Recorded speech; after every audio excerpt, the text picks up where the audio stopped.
मानव शरीर अनेक रहस्यों से भरा है। अगर कोई मनुष्य इन रहस्यों और शक्तियों के बारे में जान ले और वो नियमित अभ्यास करके इन शक्तियों को जागृत कर ले तो मनुष्य दुनिया का कोई भी काम कर सकता है और वो मन की गति से इस ब्रह्मांड में कहीं भी यात्रा कर सकता है। ऐसे दिव्य मनुष्यों को संसार तुच्छ मालूम पड़ने लगती है। ये इस दुनिया में रहते हुए भी किसी दूसरी दुनिया में खोए रहते हैं। कुंडलिनी एक ऐसी ही दिव्य शक्ति है जो सर्प की तरह 3 फेरे लेकर शरीर के सबसे नीचे मूलाधार चक्र में स्थित होती है। जिसे कोई मनुष्य जागृत कर ले तो उसे बहुत सारी शक्तियां प्राप्त हो जाती है और वो मनुष्य दिव्य हो जाता है। दोस्तों, इस वीडियो में आज हम आपको कुंडलिनी के बारे में विस्तार से जानकारी देंगे।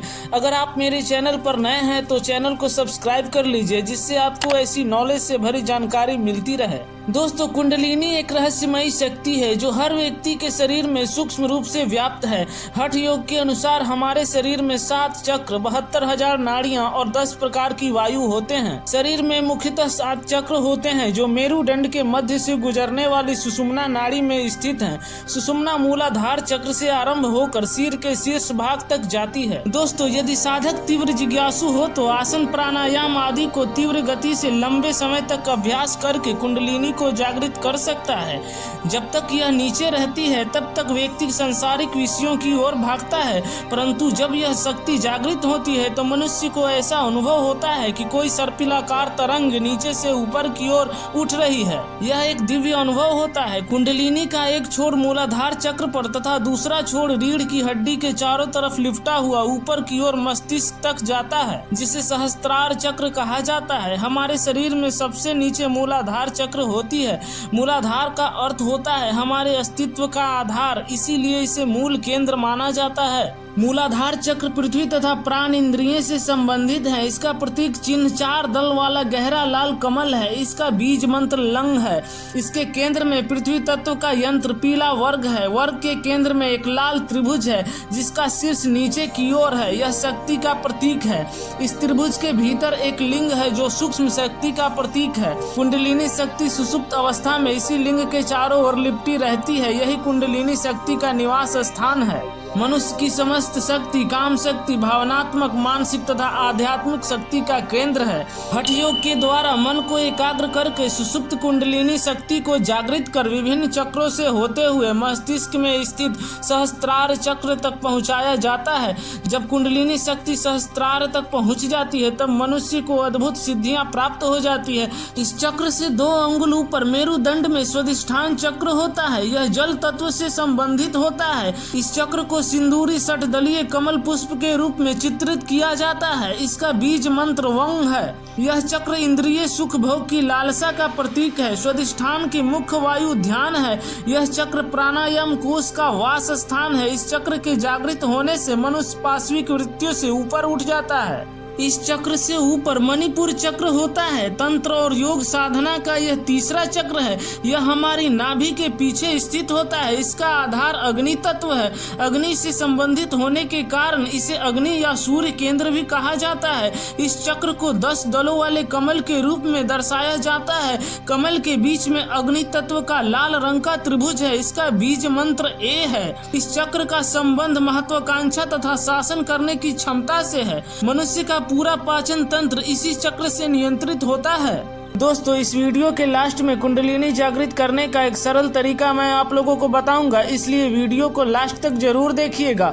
मणिपुर चक्र के ऊपर हृदय के पीछे मेरुदंड में अनाहत चक्र स्थित है। यह तंत्र और योग साधना का चौथा चक्र है। इसे हृदय चक्र भी कहा जाता है। यह हमारे समग्र कल्याण का एक अनिवार्य घटक है। इसका संबंध स्पर्श और वायु से है। इसका प्रतीक चिन्ह 12 पंखुड़ियों वाला कमल दल है। इसका बीज मंत्र यम है। यह निस्वार्थ प्रेम का प्रतीक है। यह हृदय के दैवीय गुणों शांति, प्रेम, संज्ञान, स्पष्टता, शुद्धता, एकता और क्षमा भाव का प्रतीक है। इस चक्र के जागृत होने से हमारी भावनाएं शुद्ध हो जाती है। ईश्वर प्रेम में निष्ठा प्रकट करने लगती है। इस चक्र से ओम की ध्वनि निकलती रहती है जिसे अनाहत नाद कहा जाता है। अगर कोई मनुष्य इस आवाज को सुनने का अभ्यास करे तो कुछ दिनों के अभ्यास के पश्चात यह ध्वनि सुनाई देने लगती है। यह ध्वनि हृदय में अपने आप बिना रुके अनवरत बजती बजती रहती है। दोस्तों ध्वनि दो प्रकार की होती है, आहत और अनाहत। हम लोग प्रतिदिन जितनी भी आवाजें सुनते हैं ये सब आहत ध्वनि है। दुनिया की कोई भी आवाज किसी वस्तु के आपस में टकराने या उसमें कंपन उत्पन्न होने से आती है। बिना आपस में टकराए कभी कोई आवाज उत्पन्न हो ही नहीं सकती। वस्तुओं के आपस में टकराने से या कंपन से जो ध्वनि उत्पन्न होती है उसे ही आहत ध्वनि कहते हैं, और जो बिना कोई टकराव या कंपन के जो अपने आप उत्पन्न हो उसे अनाहत ध्वनि कहते हैं। यह ध्वनि सृष्टि में केवल दो जगह ही सुनाई पड़ती है, एक ब्रह्मांड के गहरे अंधकार और सन्नाटे में तथा दूसरा मानव शरीर में, जो अनाहत चक्र से उत्पन्न होती है। जब कुंडलिनी जागृत होकर अनाहत चक्र को भेदती है तो मनुष्य दिव्य प्रेम से ओतप्रोत हो जाता है। इस चक्र के ऊपर विशुद्धि चक्र होती है। यह गर्दन तथा कंठ के पीछे मेरुदंड में स्थित है। यह शुद्धि का केंद्र है। इसका प्रतीक चिन्ह 16 दलों वाला बैगनी कमल है। कमल के केंद्र में सफेद वृत्त है जो गगन तत्व का यंत्र है। इसका बीज मंत्र हंग है। इस चक्र के देवता सृष्टिकर्ता ब्रह्मा है जो चेतना का प्रतीक है। ध्यान में जब व्यक्ति की चेतना आकाश में समाहित हो जाती है तब मनुष्य को ज्ञान और बुद्धि की प्राप्ति होती है। इस चक्र के जागृत होने से मनुष्य को वाक सिद्धि प्राप्त हो जाती है। ऐसा व्यक्ति अपने मुख से जो भी वाक्य बोलता है वह सत्य हो जाती है। दोस्तों विशुद्धि चक्र के ऊपर आज्ञा चक्र होती है। मध्य मस्तिष्क में मेरुदंड के शीर्ष पर आज्ञा चक्र स्थित है। इस चक्र को तीसरा नेत्र, शिव नेत्र, ज्ञान चक्षु इत्यादि नामों से जाना जाता है। आज्ञा चक्र को चांदी के रंग के दो पंखुड़ियों वाले कमल दल के रूप में दर्शाया जाता है। ये दोनों पंखुड़ियां इड़ा तथा पिंगला नाड़ी का प्रतीक हैं। आज्ञा चक्र का बीज मंत्र ओम है। दोस्तों जब आज्ञा चक्र जागृत हो जाता है तो मन स्थिर तथा शक्तिशाली हो जाता है और पांचों तत्वों के ऊपर साधक का नियंत्रण हो जाता है। इस चक्र के जागृत होने से मनुष्य को भूत और भविष्य सब स्पष्ट दिखाई देने लगता है। इसके साथ साथ और भी बहुत सारी सिद्धियां प्राप्त हो जाती है। इसके जागरण से बुद्धि, स्मृति एवं एकाग्रता शक्ति प्राप्त होती है। दोस्तों मस्तिष्क में स्थित आज्ञा चक्र को पारासाइकोलॉजी में पीनियल ग्लैंड के नाम से जाना जाता है। मनोवैज्ञानिक भी यह बात को मानते हैं कि पीनियल ग्लैंड के एक्टिव होने से मानव मस्तिष्क के कार्य करने की क्षमता में अद्भुत विकास होता है। दोस्तों आज्ञा चक्र के ऊपर सिर के शीर्ष भाग पर सहस्त्रार चक्र स्थित है। यह चेतना का सर्वोच्च स्थान है। कुंडलिनी जब मूलाधार चक्र से जागृत होकर ऊपर की ओर बढ़ती है तब उसका परम लक्ष्य सहस्त्रार चक्र तक पहुंचना होता है और यही उसकी अंतिम गति है। इस चक्र को 1000 दल वाले दीप्त कमल के रूप में दर्शाया गया है। दोस्तों मूलाधार चक्र को शक्ति तथा सहस्त्रार चक्र को शिव माना जाता है। कुंडलिनी जब सहस्त्रार चक्र में मिल जाती है इसे ही पूर्ण जागरण या जीवात्मा और परमात्मा का मिलन कहा जाता है, जहां योगी परम गति को प्राप्त होता है और जन्म मृत्यु के बंधन से मुक्त हो जाता है। इस चक्र के जागृत होने पर मनुष्य समस्त सिद्धियों का स्वामी हो जाता है और उसमें मन की गति से ब्रह्मांड में कहीं भी विचरण करने की शक्ति आ जाती है। दोस्तों हमारे शरीर में यही 7 चक्र होते हैं जिसके बारे में हमने आपको विस्तार से बताया। कुंडलिनी शक्ति को जागृत करने के लिए हमारे ऋषियों ने बहुत सारे योग बताए हैं, जैसे हठ योग, राजयोग, मंत्र योग, ज्ञान योग, भक्ति योग, कर्म योग एवं सिद्धि योग। साधक अपने सुविधा अनुसार किसी भी योग द्वारा कुंडलिनी शक्ति को जागृत कर सकता है, लेकिन कुंडलिनी जागृत करने के लिए सबसे प्रचलित हठ योग है। दोस्तों कुंडलिनी जागृत करने के लिए सबसे पहले शरीर को उस लायक तैयार किया जाता है और तब इसे जागृत किया जाता है। बिना तैयारी के कुंडलिनी जागृत करने पर इससे नुकसान भी हो सकता है और मनुष्य पागल भी हो सकता है।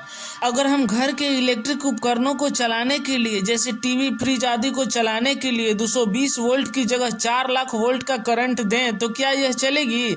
नहीं, सब जल जाएगी और नष्ट हो जाएगी। उसी प्रकार हमारा शरीर एकाएक कुंडलिनी शक्ति को नहीं संभाल सकता। इसके लिए पहले शरीर और मन को उस शक्ति को धारण करने के लिए तैयार करना पड़ता है, तब उस शक्ति को जगाया जाता है और फिर हमारा शरीर उस शक्ति को संभाल पाता है। अष्टांग योग के अनुसार यम, नियम, आसन, प्राणायाम, प्रत्याहार, धारणा, ध्यान और समाधि, इन नियमों का पालन करके कोई भी व्यक्ति अपनी कुंडलिनी को जागृत कर सकता है।